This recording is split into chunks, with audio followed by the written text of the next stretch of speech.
Haïm Corsia, bonjour. Bonjour. Et bienvenue, nous sommes une semaine après l'attentat antisémite contre la synagogue de la Grande Motte. Dans Le Parisien, 48 heures après, vous déclariez « Il faut une réponse claire et nette des autorités pour endiguer ce fléau insupportable ». Avez-vous eu cette réponse claire et nette ? Il y a une réponse immédiate. Le Premier ministre, le ministre de l'Intérieur se sont rendus sur place. Il y a eu une cérémonie bouleversante lundi soir à la Grande Motte. Et mardi, j'y étais avec le président du Consulat central, le maître Elie Korchia, à Montpellier, avec toutes les autorités locales et une vraie mobilisation. Le préfet, par exemple, c'est tout simple, mais le préfet est allé tous les jours à la Grande Motte. Ce Shabbat qui arrive, je pense que le secrétaire général de la préfecture ira à l'office. Bref, il y a eu quelque chose d'assez émouvant où l'ensemble de la ville, l'ensemble de la région s'est dit, c'est pas la synagogue des Juifs de la Grande Motte, c'est notre synagogue qui est attaquée. Prenons un exemple, mais qui m'a bouleversé. Donc moi, je suis allé à la Grande Motte mardi. Le maire de la Grande Motte me dit, écoute, samedi après-midi, j'étais devant la synagogue en répondant à des interviews. Je vois une voiture arriver, 4 personnes âgées descendre et disent, on arrive de Montélimar, des heures de route. On voulait juste donner un peu de douceur, ils amènent des nougats. Et ils disent, ils sont cachés. Et c'est vrai qu'ils sont sur la liste. Et il dit, je sais pas à qui les donner. Le maire a dit, je les prends, je suis le maire, je les prends. Et il nous les a donnés. Donc, on les a mangés avec la synagogue mardi. Mais vous vous rendez compte, des personnes qui viennent de loin, qui repartent tout de suite. Cette mobilisation, elle est l'essentiel de la réponse de la nation. Émotionnelle, Oui. mais la réponse politique, la réponse judiciaire, le plan de lutte définitif contre 13 heures après, l'auteur, j'aime pas les circonvolutions présumées, l'auteur des faits est arrêté. 13 heures après. C'est une réponse policière très forte. On a pu le voir d'ailleurs avec le taux d'élucidation qui a été dépassé, parce que c'est vrai que les faits antisémites ont gravement augmenté, mais le taux d'élucidation, c'est-à-dire la capacité... enquête vite et fort. Voilà. Par exemple, j'étais à Montpellier, on a vu des images insupportables d'un monsieur hurlant sa haine antisémite dans un tram à Montpellier. 3 heures après, il était arrêté, avec les caméras, etc. Faut rendre hommage aux caméras. Ça permet de pister, de trouver les gens. Il est arrêté et il a été condamné et à de la prison ferme. C'est-à-dire qu'enfin, la justice suit maintenant la nécessité d'être exemplaire et d'être très, comme l'avait dit le ministre de l'Intérieur, je reprends ces termes, la réponse de la justice, de la République sera foudroyante. Oui, mais c'est le cas. Sur l'apologie du terrorisme, des personnes, des personnalités même ont été entendues et rien. On attend depuis des mois. On attend par exemple une députée européenne qui est allée participer à une manifestation pro-Hamas en Jordanie. On attend beaucoup de procédures. On verra comment ça se passe. Ceci dit, l'apologie du terrorisme, parfois c'est un argument brandi, on se demande comment, et donc je ne peux pas dire que c'est l'hôpital qui se moque de la charité. On va en parler. Oui, enfin on va en parler, c'est pour peu que on va en parler. C'est peu intéressant. Terminé. Mais quand je vois que il suffit de dire une évidence comme le fait que le Hamas est responsable de tout ce qui s'est passé et qui se passe actuellement à Gaza, parce que je sache, Israël ne bombardait pas Gaza le 6 octobre ni le 5 octobre avant les assassinats monstrueux du 7 octobre. Donc le Hamas est responsable depuis le départ. Il est aussi responsable en ne rendant pas les otages, en n'acceptant aucune discussion constructive sur un arrêt des combats. Donc chaque mort de Gaza. Et je voudrais juste préciser quelque chose. Je peux pas être rabbin le samedi à la synagogue et ne pas me rappeler ce que je prône dans les textes le reste de la semaine.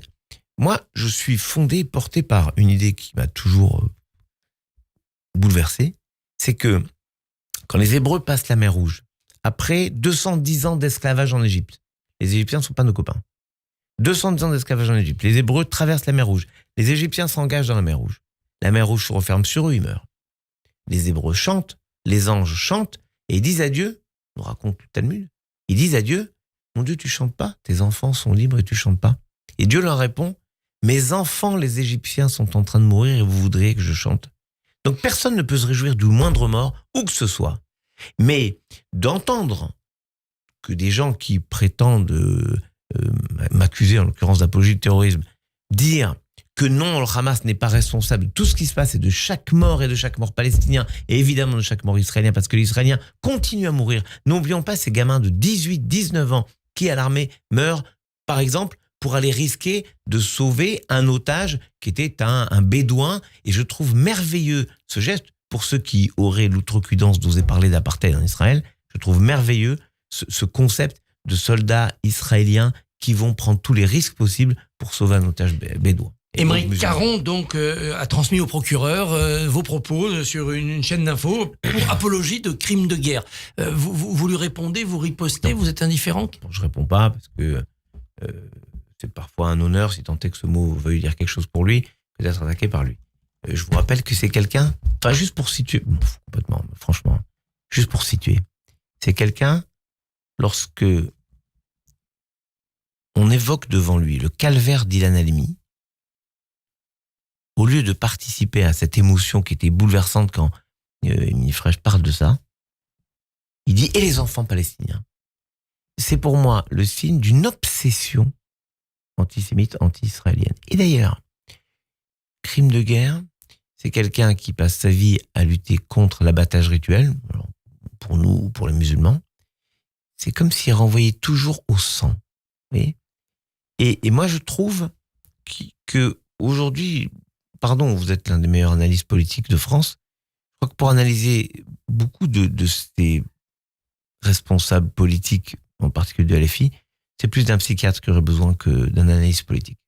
Dans Tribune juive, je trouve cette phrase, le grand rabbin parle enfin d'Israël comme entité politique. Oui, est-ce que vous avez l'impression d'avoir franchi une ligne dans votre combat? Non, c'est la continuité de votre travail aussi d'aumônier. Vous avez connu les militaires? Oui, j'ai connu les militaires, j'ai été en opération extérieure des militaires, j'ai accompagné, porté des militaires qui avaient fait cet acte incroyable qu'ils font en notre nom à tous, hein, de porter la force légitime d'un État pour nous protéger.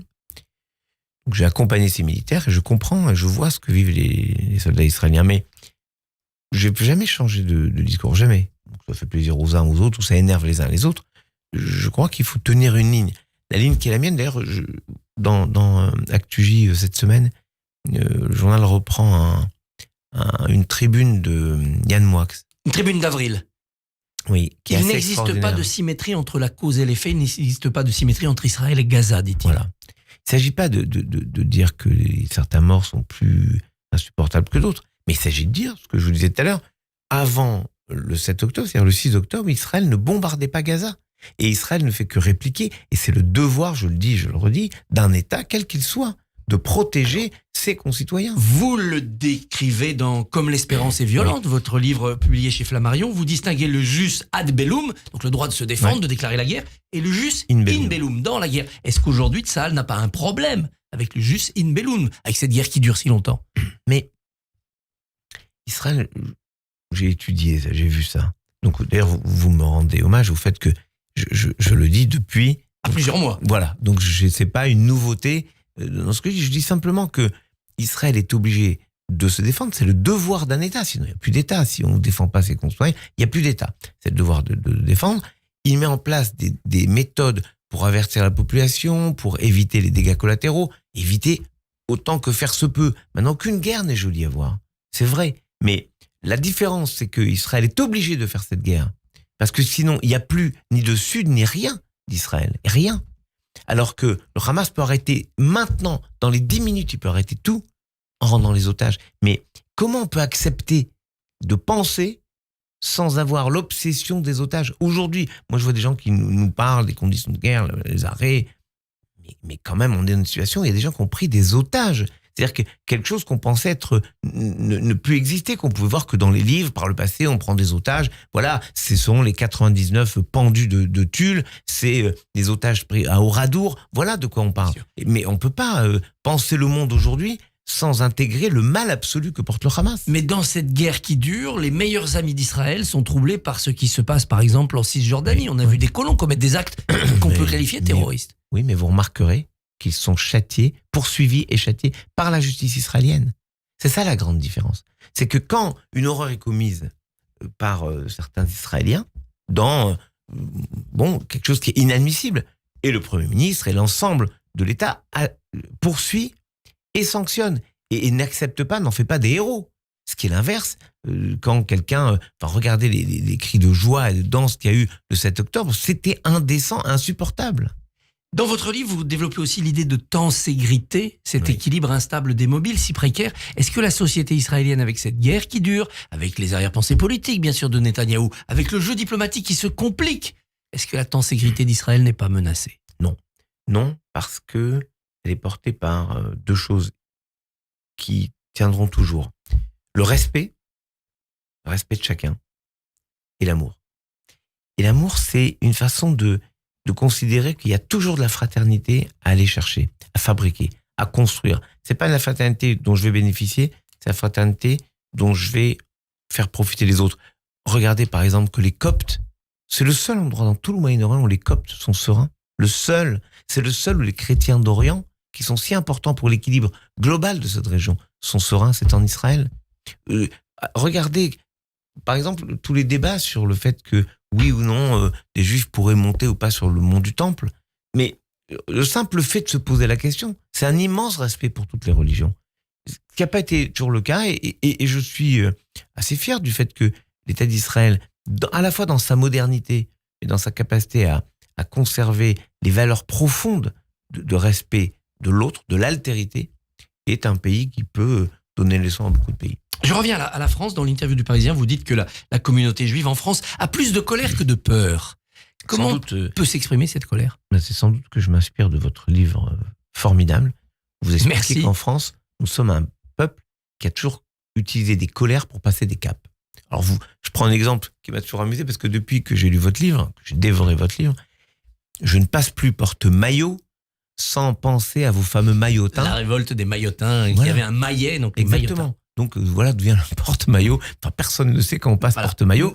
Moi, j'ai découvert ça. Au fond, depuis les jacqueries, les maillotins, mais tous nos grands caps dans notre histoire se fondent sur des colères. Et c'est vrai qu'il y a de la peur. Je ne peux pas vous dire que la communauté juive n'a pas peur.